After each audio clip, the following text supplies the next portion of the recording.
Did you know that the Cypress Hills weren't covered by ice during the last North American ice age?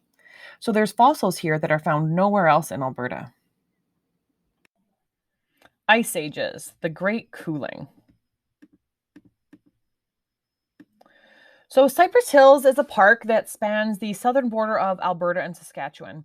And due to its higher elevation, it receives more precipitation than the surrounding area.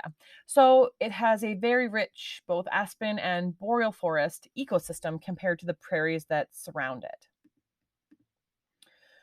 Cypress Hills has about a 600-meter thick section of sedimentary rock that was not removed by the advancing ice sheet during the most recent ice age, which is really cool. Geologists suspect that this area was an island of land in a sea of ice. So, in Cypress Hills, there's a rare record of Cenozoic era sediments that provide scientists with a record of the last 65 million years in fossils and rock.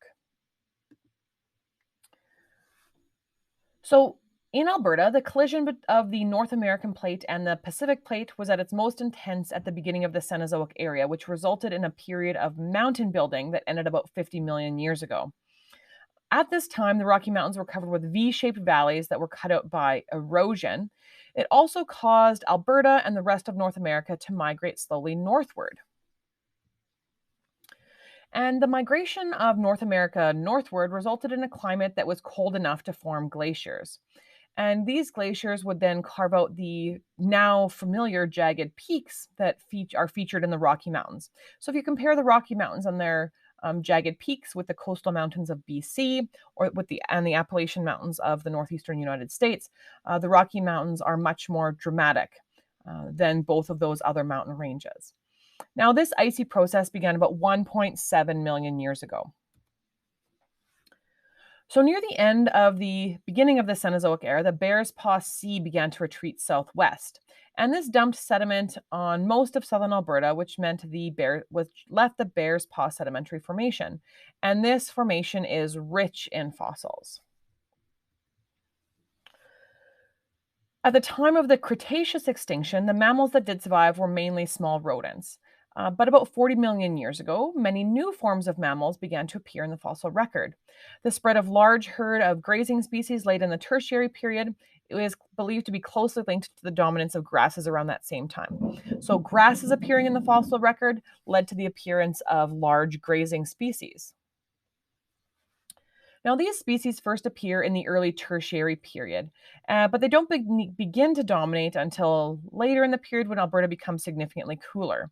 So, one theory is that because of the dominance of grasses, this was due to an ability of hooved animals to digest cellulose.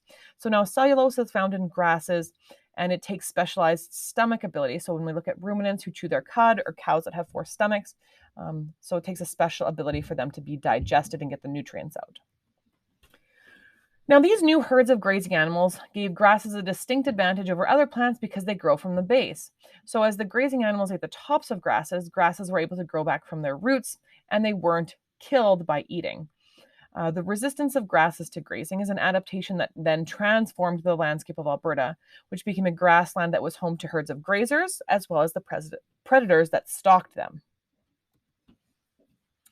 Now, during this tertiary period, it is believed that there was an overall cooling trend in the environment. And this is just one of many climate changes in the Earth's past.